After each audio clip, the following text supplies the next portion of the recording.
Very good morning दोस्तों and नमस्कार। मैं कुमार सतीश। आज आपकी क्लास में सुपर 33 क्लास में आपका पुनः स्वागत है। ये मेरा सेकेंड ऑनलाइन लेक्चर है जीएस का। सुपर 33 के बारे में आपको मैं पहले लेक्चर बता ही चुका हूँ। पूर्णतया अभी तक ऑफलाइन निःशुल्क कक्षाएं पिछले 10 वर्षों से रन करा रहा हूँ। सैकड़ों छात्र हमारे सरकारी नौकरी में पहुँच चुके हैं। तो जो भी मैं मैटर दूंगा बिल्कुल ऑथेंटिक होगा और एग्जाम में मेरा मूल उद्देश्य होता है कि आपको वो क्वेश्चन मिले। सो दोस्तों, जनगणना जैसा टॉपिक आज मैंने सेलेक्ट किया है जो कि समय की 10 से महज 40 मिनट का टॉपिक है और हर एग्जाम में ये आपको ठीक ठाक 1 या 2 मार्क्स देके जाता है। और एक एग्जाम बीच में ऐसा भी हुआ है कि 2017 में समीक्षा अधिकारी की परीक्षा में इसमें मैक्सिमम लगभग 10 क्वेश्चन आ गए। और बहुत बड़ी बात नहीं करता हूं, जो बच्चे मेरे शहर से हैं उन लोगों को मैंने एक सीट प्रोवाइड की थी। आप देख सकते हैं ये यूपी सुपर 33 नाम की ग्रीन कलर की सीट मैंने दी थी। इसमें ये 4 पेजेस थे और इन 3-4 पेजेस से पूरा का पूरा डेमोग्राफी के 10 क्वेश्चन कवर किए गए। जिन बच्चों को पास सीट है वो कंफर्म हो चुके होंगे कि मेरी बात में कितनी सच्चाई है। वही 4 सीट आज मैं ऑनलाइन के माध्यम से आपके पास रखूंगा और मेरा वादा है, प्रॉमिस है, इससे बाहर क्वेश्चन आपका किसी भी तरीके से नहीं जाएगा। आप वनडे एग्जाम की प्रिपरेशन करते हैं, बीईओ की तैयारी कर रहे हैं या किसी भी कंपटीशन यूपीपीएससी की तैयारी कर रहे हैं, जनगणना जैसा टॉपिक हर परीक्षा के लिए इंपॉर्टेंट है।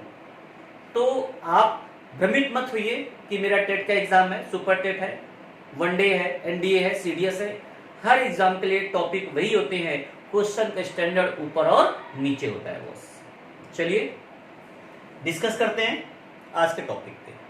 बात है जनगणना। तो सबसे पहला क्वेश्चन कॉमन क्वेश्चन है, बच्चे बच्चे को पता है, जनसंख्या की बात हो रही है। जनगणना शब्द या जनगणना की स्टार्टिंग सबसे पहले कहां से हुई? तो इसका उल्लेख अगर हम प्राचीन काल निकल जाते हैं तो कौटिल्य का आपने नाम सुना होगा। कौटिल्य के अर्थशास्त्र में जनगणना जैसे शब्द का उल्लेख और जनगणना की बात की गई है। उसके बाद थोड़ा और आगे बढ़ते हैं, मुगल काल में मिडवल में आते हैं तो वहां पर अबुल फजल के आईने अकबरी में भी इसका उल्लेख मिलता है। थोड़ा और आगे बढ़ते हैं तो जनगणना की शुरुआत हम स्वीडन से पाते हैं 1749 में भी इसकी शुरुआत हमें दिखती है। चलिए दोस्तों, ये वो स्वीडन मैंने मेंशन नहीं किया है बट जान लीजिए उतना इंपॉर्टेंट नहीं है। 1749 में स्वीडन से स्टार्टिंग हुई है। अब हमारे यहाँ कब से स्टार्टिंग हुई है मैटर ये करता है। पहले देख लीजिए जनगणना कहां पर पड़ता है। जनगणना क्वेश्चन पूछा गया है किसका विषय है, राज्य सूची का है, समवर्ती सूची का है या केंद्र का है। तो पहला क्वेश्चन ये पुट अप होता है। जनगणना जो शब्द है या जनगणना जिसकी बात करते हैं वो आपका केंद्र का विषय है, ना कि राज्य का, ना कि समवर्ती सूची का। एक बहुत ही मोस्ट इंपोर्टेंट क्वेश्चन, पहला क्वेश्चन ये हमारा हुआ। देख लीजिए ये हमने लिखा हुआ है आपका यह राज्य सूची का विषय है। लेकिन यहीं पे क्वेश्चन को थोड़ा सा अगर मैं ट्विस्ट कर दूं तो जनसंख्या नियंत्रण एवं परिवार नियोजन की बात करें, अगर हम जनसंख्या नियंत्रण एवं परिवार नियोजन की बात करें तो यह समवर्ती सूची का विषय है। यह आपका समवर्ती सूची का विषय है। और जनसंख्या या जनगणना अधिनियम सबसे पहले जो भारत में आया आजादी के ठीक बाद आया होगा। आजादी कब मिली हमें? 1947 में। तो जनगणना अधिनियम ठीक 1 साल बाद 1948 में लागू हुआ। तो जनगणना अधिनियम हमारा लागू होता है 1948 में।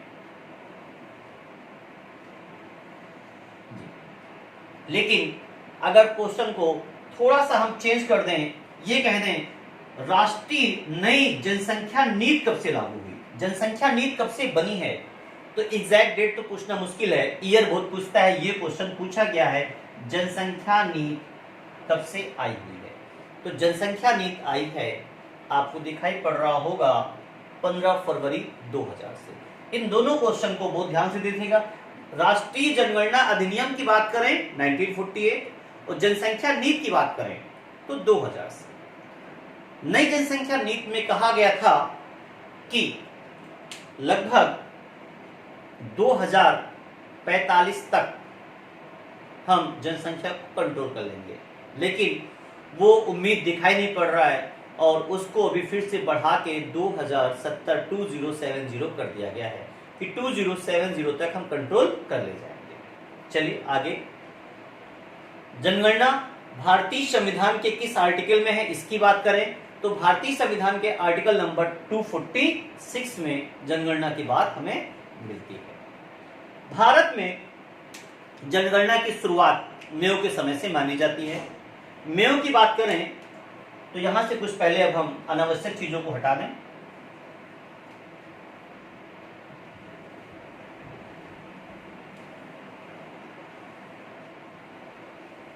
जी, मेयो के बारे में आप सुना होगा। मेयो का कार्यकाल 1869 से 1872 था। ये भारत में मेयो का कार्यकाल था। अगर आपने हिस्ट्री, मॉडर्न हिस्ट्री में पढ़ा होगा तो आपको मिला होगा। तो इसी अपने कार्यकाल में इन्होंने जनगणना की शुरुआत कराई। तो ये क्वेश्चन एग्जाम में, वनडे एग्जाम में तो बहुत पिट चुका है कि भारत में जनगणना की शुरुआत किसके समय में हुई। तो भारत में जनगणना की शुरुआत लॉर्ड मेयो के समय में हुई। पूरा नाम है इनका, लगभग सभी में आपको लॉर्ड मिलना तो कॉमन है, चाहे मेयो चाहे रिपन, ये कॉमन वर्ड है। जितने भी वायसराय, गवर्नर जितने भी आए होंगे सब में आपको लॉर्ड वर्ड लगभग मिल जाएगा। तो लॉर्ड मेयो के समय में जनगणना की शुरुआत हुई। थोड़ा आगे बढ़े तो 1881 में नियमित जनगणना की शुरुआत की गई। नियमित मींस क्लासिफाइड करके, मींस 1872 में जनगणना की शुरुआत तो हो गई, लेकिन क्लासिफाइड जनगणना की बात करें तो रिपन, और रिपन इसी के थोड़ा आगे बढ़िए, इसको मिटा रहा हूं मैं, देख लीजिएगा। इसी के समय बाद में रिपन आए थे। अगर आपको हल्का सा नॉलेज है उसका तो 1872 से आपके 76 आए थे लॉर्ड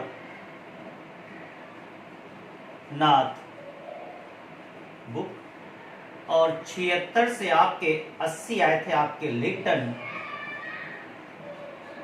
और 1882 1884 ये आपका कार्यकाल था रिपन महोदय। दोस्तों, अगर आपको जीएस अच्छी करनी है, रटना नहीं है, समझना है, दिमाग में फीड करना है, बेस्ट तरीका है रिवीजन, प्रैक्टिस। कैसे प्रैक्टिस? कैसे? चीजों को कनेक्ट करके। अगर आप जीएस को कनेक्ट करना सीख गए तो मैं आपसे प्रॉमिस करता हूं एक दिन आपकी जीएस बहुत अच्छी होगी। आप एक बार वर्कआउट करिए मेरे साथ, जैसे मैं बोल रहा हूं, जीएस को कनेक्ट करने की आदत डालिए। ये मत सोचिए कि रिपन को केवल अभी हम इतना ही रिवाइज करें कि रिपन ने नियमित जनगणना की शुरुआत की 1881 में। यहीं से आप दिमाग में रिवाइज करके मत भागिए और सोचो, जब रिपन की बात आ ही गई है तो रिपन और क्या क्या करके गए, रिपन और किस लिए इतिहास में जाने जाते हैं। जब आपका पेपर आएगा तो हाँ, तो सारे क्वेश्चन होंगे, history, geography, polity, zoology, botany, सब कुछ, everything will be there.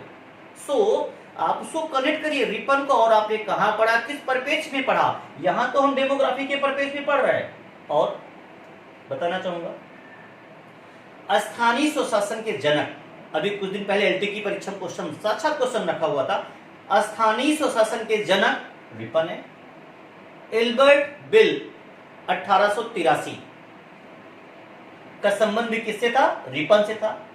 Hunter आयोग जो आया था आपकी प्राथमिक शिक्षा और माध्यमिक शिक्षा की जांच के लिए बना था, हंटर आयोग। ये भी क्वेश्चन एग्जाम में आ चुका है। हंटर का आयोग 1872 जो आपका आया था 1882 में आया था, 1882 में।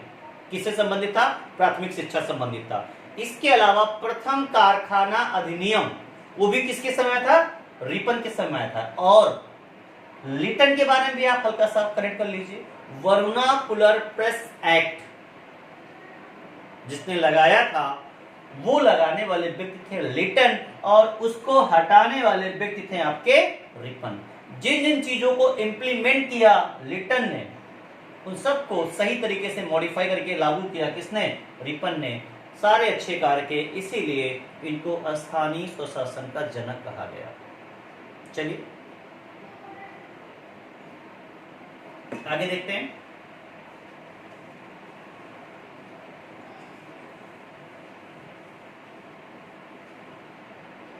नेक्स्ट। सो 2 क्वेश्चन क्लियर। अगर मैं पूछता हूं क्लासिफाइड जनगणना, नियमित जनगणना की शुरुआत किसने की? तो एक नाम आप बिल्कुल जुआ पे रट लीजिए, रेपन महोदय ने। बिल्कुल सॉलिड क्वेश्चन है। कब? 1881 में। आगे बढ़ते हैं। हाँ, अभी आयोग 1 साल पहले वाली पीसीएस की परीक्षा में यह क्वेश्चन सीधे आया था, डायरेक्ट आया। आयोग की परीक्षा में पूछा गया कि हमारी 2011 की जनगणना का आदर्श वाक्य क्या था? हमारी जनगणना हमारा भविष्य। 2011 में जो जनगणना की गई थी उसके जनगणना आयुक्त कौन थे? सी चंद्र मौली थे। अभी तो बहुत ज्यादा एग्जाम में नहीं पूछा गया, लेकिन ये आया। और इसको हम इंग्लिश में उसने लिख के दिया था एग्जामिनर, तो इंग्लिश में क्या रीड करते हैं? We the people of India. We the people of India, या सॉरी, हमारी जनगणना हमारा भविष्य। Our census is our future, इसको इंग्लिश में ऐसे लिखा गया था। हमारी जनगणना हमारा भविष्य, our census is our future.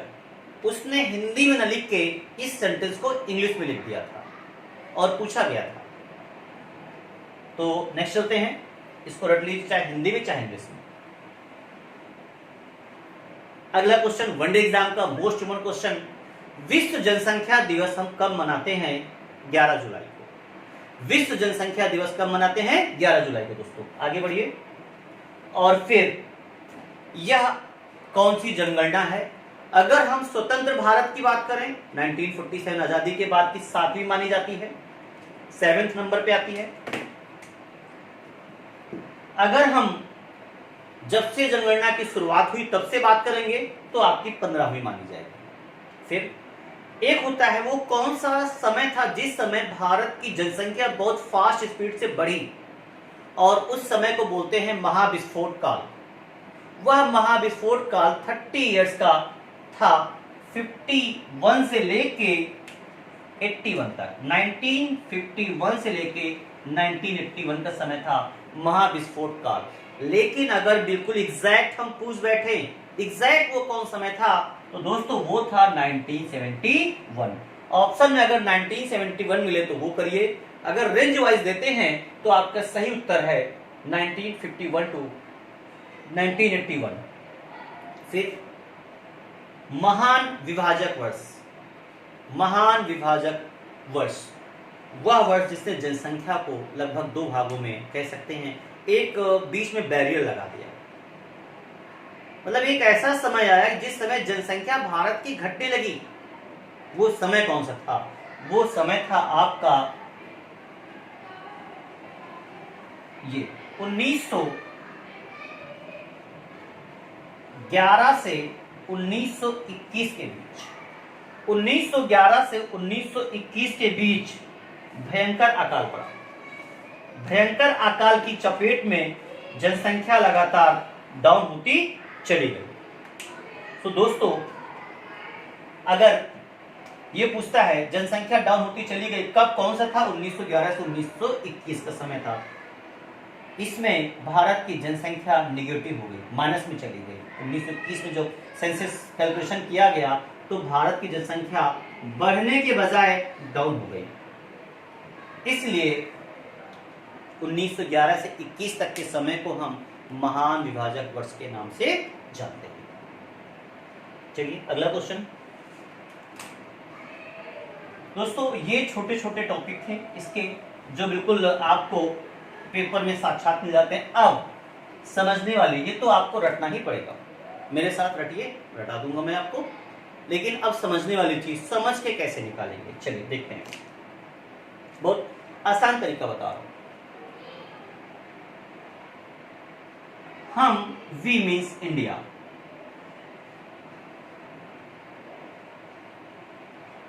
India आपको पता है पूरे विश्व का कितना लीड करती है, 17.5%।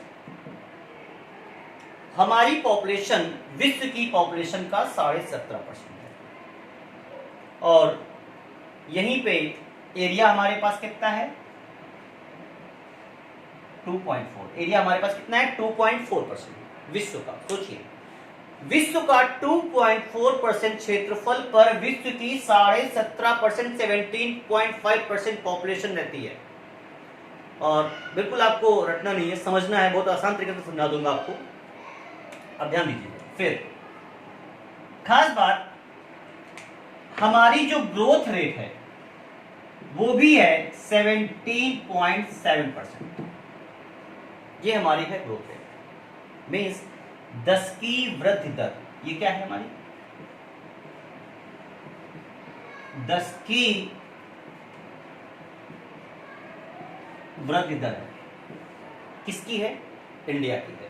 अर्थात 10 वर्षों में भारत की जनसंख्या 17.7% इंक्रीज हो जाती है। दोनों डेटा आसपास है, आप 17.5 17.5 दिमाग में फीड करिए, फीड हो जाएगा। अब अगर इसी के परिपेक्ष में एक स्टेप आए तो इंडिया का निर्माण कई राज्यों से होके हुआ है। एक स्टेप डाउन तो 1% डाउन होना चाहिए, 1 step down 1% down, that is 16.5%, and this one is the UP. Concept clear हो गया होगा।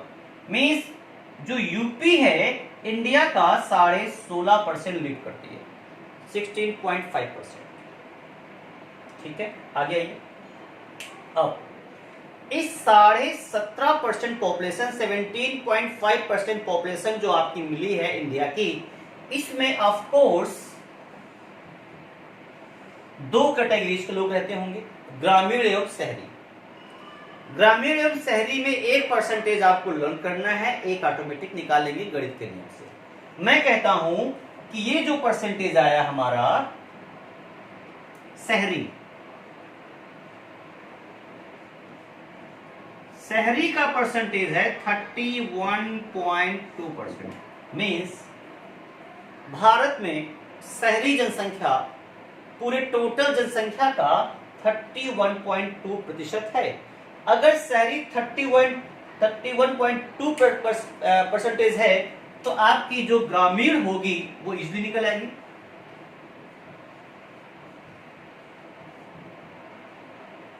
ग्रामीण 100 से घटा दीजिए, ये निकल आएगा 68.8। क्लियर? आपको ये याद करना है। और 312 अगर डेसिमल हटा दे, 312 is the end 123 and 213 is the most important article of the polity. ऐसा नंबर है कभी नहीं भूल सकते। एक क्वेश्चन देके जाएगा 123, 213 एंड 312। ये तीनों आर्टिकल एग्जामिनेशन में बहुत इंपॉर्टेंट है, आपको याद आ चुके होंगे। याद होगा, राष्ट्रपति द्वारा अध्यादेश, राज्यपाल द्वारा अध्यादेश, आपने शायद पॉलिटी में पढ़ा होगा, उम्मीद करते हैं। चलिए, तो बहुत आसान है, उस पर न जाके वापस आइए। 31.2 या ये डेटा याद कर लीजिए। इसको याद करेंगे तो ये निकल आएगा, ये याद करेंगे, एक ही याद करना। अब जब शहरी के बात आई तो शहरी जनसंख्या वाला एक क्वेश्चन आया है कि भारत का सबसे ज्यादा शहरी जनसंख्या वाला राज्य कौन है।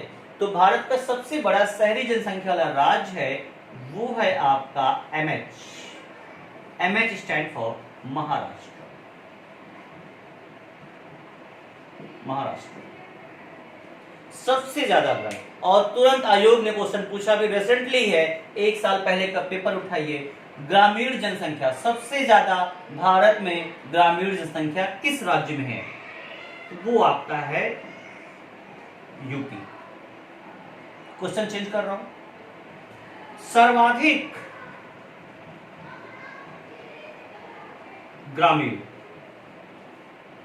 जनसंख्या कहाँ है? यूपी में है। लेकिन अगर मैं इसी क्वेश्चन को पूछूं प्रतिशत में कर दूं, प्रतिशत में सबसे ज्यादा ग्रामीण कहाँ है प्रतिशत में, तो वो आपका सही उत्तर हो जाएगा हिमाचल प्रदेश। ये क्वेश्चन भी आयोग में पूछा गया है। सो दोस्तों, प्रतिशत में सबसे ज्यादा ग्रामीण कहाँ है? हिमाचल में है। ऐसे सबसे ज्यादा ग्रामीण कहाँ आपका? उत्तर प्रदेश। तो एक बहुत अच्छा लॉजिक दे रहा हूं, जहां पर ओवरऑल पॉपुलेशन ज्यादा होगी वहां ग्रामीण भी सबसे ज्यादा होगा। इसी प्रकार अगर हम उत्तर प्रदेश के अंदर एंट्री कर जाए और क्वेश्चन घुमा के पूछ लें, उत्तर प्रदेश में सबसे ज्यादा जनसंख्या वाला जिला इलाहाबाद है। उत्तर प्रदेश में सबसे ज्यादा ग्रामीण जनसंख्या वाला जिला इलाहाबाद। भारत का सबसे ज्यादा जनसंख्या वाला राज्य उत्तर प्रदेश। भारत में सबसे ज्यादा ग्रामीण जनसंख्या वाला राज्य उत्तर प्रदेश। लेकिन हिमाचल प्रदेश कैसे कनेक्ट हुआ? प्रतिशत में सबसे ज्यादा ग्रामीण आबादी कहाँ है? हिमाचल में है। और प्रतिशत में सबसे ज्यादा हिंदू आबादी भी कहाँ है? हिमाचल में है। तो अगर ऐसे में पूछूं सबसे ज्यादा हिंदू आबादी कहाँ है, तो आपका प्रदेश उत्तर प्रदेश। जहां पॉपुलेशन ज्यादा होगी ऑफ कोर्स वहां हिंदू आबादी ज्यादा होगी। चलिए आगे बढ़ते हैं। तो उम्मीद करते हैं ये क्वेश्चन क्लियर हो गया, ये क्लियर हो गया, ये क्लियर हो गया। शहरी, सबसे ज्यादा शहरी दिख रहा है आपको? सबसे ज्यादा शहरी वाला क्षेत्र आपको कौन सा मिला है? महाराष्ट्र। अब थोड़ा और आगे बढ़िए।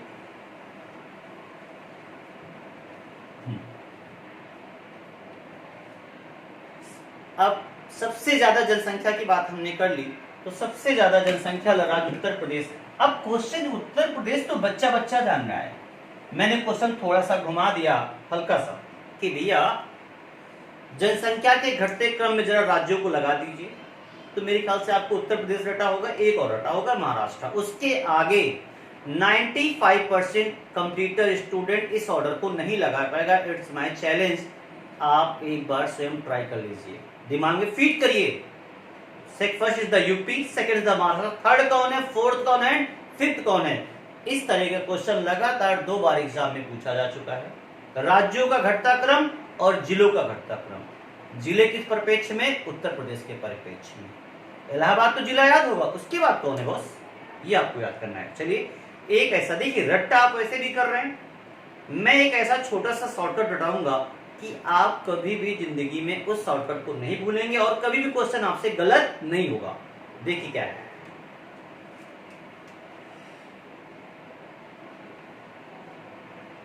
जनसंख्या का घटता क्रम मीन्स राज्यवार।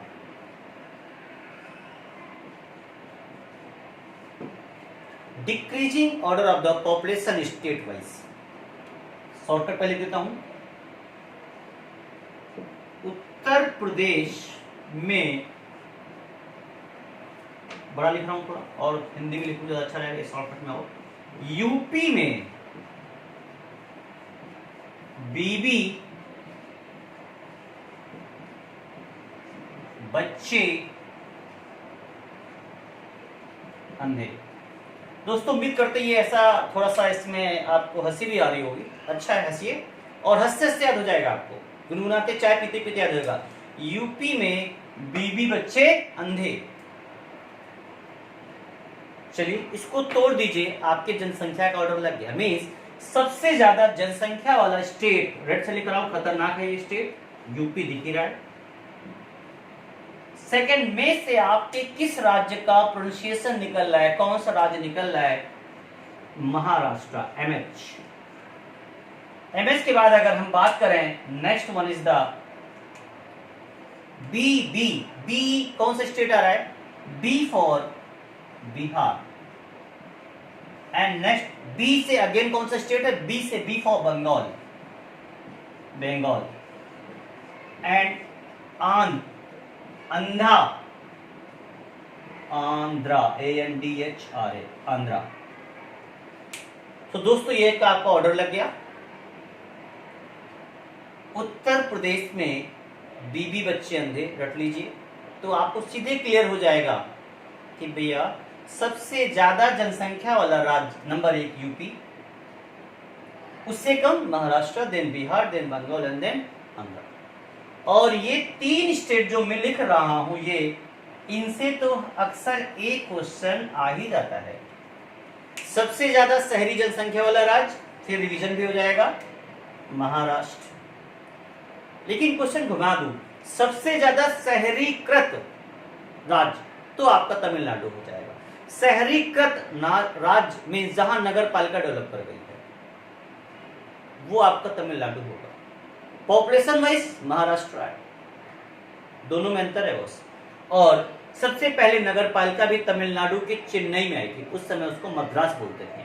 तो क्वेश्चन में अगर पूछा, पेपर में आया था, रिसेंटली आया था, यूपी ट्रिपल एससी में पूछा गया था 1 साल पहले की परीक्षा, कि सबसे पहले नगर पालिका भारत में कहाँ आई, तो चेन्नई में आई, मद्रास में आई। तो सबसे ज्यादा नगरीय का क्षेत्र भी वही होना चाहिए, तमिलनाडु में, लेकिन सबसे ज्यादा नगरीय जनसंख्या वाला राज्य महाराष्ट्र, और सबसे ज्यादा जनघनत्व वाला राज्य पूछा गया। आयोग ने, पीसीएस ने भी जल्दी 2015 से 16 की परीक्षा में जाइए, क्वेश्चन मिलेगा, सबसे ज्यादा जनसंख्या वाला राज्य, सबसे ज्यादा जनघनत्व वाला राज्य कौन है? बिहार है। बंगाल भी उसके बाद बैठा जनघनत्व में, अभी बात करेंगे। और यूपी तो फेमस ही जनसंख्या के लिए, उसको बताना नहीं आपको। तो दोस्तों, आज मैं ये हो गए हमारे, ये हमारा आउटर ड्रॉ हो गया, आउटलाइन हमारी ड्रॉ हो गई है। अब इसके अंदर जाके मुझे एक एक टॉपिक के बात करना है। 3 टॉपिक पे, जेंडर रेशियो, लिटरेसी रेट, जनघनत्व, शिशु लिंगानुपात, धर्म, एससी एसटी का कैसे क्या डिस्ट्रीब्यूशन है, ये सारे टॉपिक हमें डिस्कस करने हैं। तो वो टॉपिक हम डिस्कस करेंगे सेकेंड वीडियोस में। इसमें इतना लेक्चर पर्याप्त है, नहीं बहुत लेंदी हो जाएगा दोस्तों। सो एक बार आज के अच्छे क्वेश्चन का हम फ्लैशबैक लेते हैं। Best question of the today classes is, हमारी जो 2011 की जनगणना, उसका आदर्शवाद क्या था? हमारी जनगणना हमारा भविष्य, मोस्ट इंपोर्टेंट क्वेश्चन है। सेकेंड, नियमित जनगणना की शुरुआत किसने कराई? लॉर्ड रिपन ने कराई। अगला क्वेश्चन रिवीजन में लीजिए, सबसे ज्यादा शहरी जनसंख्या वाला राज्य महाराष्ट्र, सबसे ज्यादा ग्रामीण जनसंख्या वाला राज्य, मेरे साथ याद करिए आप, उत्तर प्रदेश, सबसे ज्यादा प्रतिशत में ग्रामीण जनसंख्या वाला हिमाचल प्रदेश, सबसे ज्यादा हिंदू आबादी प्रतिशत में हिमाचल प्रदेश, सबसे ज्यादा हिंदू आबादी ऐसे नॉर्मल यूपी, सबसे ज्यादा जनसंख्या वाला जिला उत्तर प्रदेश का इलाहाबाद, बता चुका हूं। सबसे ज्यादा ग्रामीण जनसंख्या इलाहाबाद, ये आपके आज के बेस्ट क्वेश्चन है। इसके अलावा महान विस्फोट काल कब मानते हैं? 1971 को मानते हैं हम। जनगणना को किस आर्टिकल के तहत रखा गया है? Article number 246। जनगणना किसका विषय है? केंद्र सूची का है, केंद्र का है। समवर्ती सूची का क्या है? जनसंख्या नीति एवं परिवार नियोजन। नेक्स्ट क्वेश्चन, पहली बार जनगणना की शुरुआत किसके समय हुई? लॉर्ड मेयो के समय में हुई। इसके अलावा जनसंख्या दिवस, विश्व जनसंख्या दिवस कब मनाते हैं? 11 जुलाई को। नई जनसंख्या नीति कब आई? 2015 फरवरी। जनगणना अधिनियम कब बना? 1948। और इसके अलावा लगभग क्वेश्चन मैंने कवर करा दिए हैं। जो आज की क्लास का था, ये आज का रिव्यू था। तो दोस्तों, बाकी बचा हुआ पार्ट नेक्स्ट में लेंगे। हाँ, मोस्ट इम्पोर्टेंट क्वेश्चन रिवीजन में रह गया, भारत की नगरीय जनसंख्या कितने प्रतिशत है? 31.2%। इस क्वेश्चन को एग्जाम में पूछा गया है। 10 की वृद्धि दर कितनी है? 17.7, रट लीजिए। भारत जनसंख्या विश्व का कितना है? 17.5, और यूपी कितना है? 16.5। डेटा कहीं ना कहीं बार बार लिखने से आपको याद होगा। सो आज का टॉपिक मेरा यही पर दोस्तों, मैक्सिमम लोग इसको देखिए, शेयर करिए। जय हिंद, जय भारत।